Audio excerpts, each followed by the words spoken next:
అవినీతి సొమ్ముతో ర్యాలీలు చేసి గొప్పలు చెప్పుకోవడం మంత్రి విడుదల రజనీకి దక్కుతుందన్నారు టీడీపీ ఎంపీ అభ్యర్థి పెమ్మసాని చంద్రశేఖర్.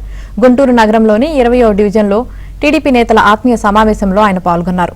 ప్రజాబలం ఉన్న నేత అయితే చిలకలూరిపేట నుంచి పశ్చిమ గుంటూరు నియోజకవర్గానికి ఎందుకు వచ్చారని ప్రశ్నించారు. గుంటూరు నగరంలో కలుషిత మంచినీటి సరఫరాపై ఎలాంటి చర్యలు తీసుకున్నారో మంత్రి విడుదల రజని సమాధానం చెప్పాలని నిలదీశారు. 18వ డివిజన్కు చెందిన కాపు నాయకులు పెమ్మసాని, గల్లా మాధవికి మద్దతు తెలియజేశారు. రాబోయే ఎన్నికల్లో తెలుగుదేశం పార్టీ ఘన విజయం సాధిస్తుందని ధీమా వ్యక్తం చేశారు.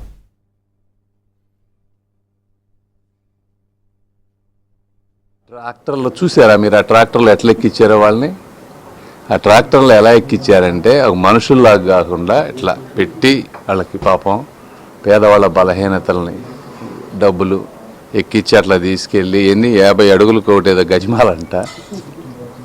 సరే, అవినీతి సొమ్ముతో వస్తే ఇలానే ఉంటుంది. ఎవరైనా సరే అంత అక్కడ అవినీతి సొమ్ము తీసుకొచ్చి ఆ ప్రాంతం అంత అభిమాన సందోహం వాళ్ళకు ఉంటే చిలకలూరుపేటలో పోటీ చేసే పనిగా అక్కడి నుంచి ఇక్కడికి ఎందుకు తీసుకొచ్చారు? సరే, ఏదేమైనా రేపు మేము నామినేషన్ ఇస్తాం. నిజమైన అభిమానంతో వచ్చేటువంటి జనం ఎలా ఉంటారో రెండింటిని కంపేర్ చేస్తే అమాయకులకు కూడా అర్థమవుతుంది. ఈ డివిజన్లో చాలా అద్భుతమైన స్పందన ఇదివరకే లభించింది. ఎందుకంటే ఇంతకు ముందే మేము ఇక్కడ పర్యటించడం జరిగింది, క్యాంపెయినింగ్ చేసుకోవడం జరిగింది డోర్ టు డోరు. మేయర్ గారి రోడ్డు అయినా కూడా చాలా అద్భుతమైన అశేష స్పందన మాకే ఉంది. ఎంతోమంది మాకు ఆనాడు ఎదురొచ్చి ఆహ్వానించి మమ్మల్ని స్వాగతించి తీసుకెళ్లడం జరిగింది.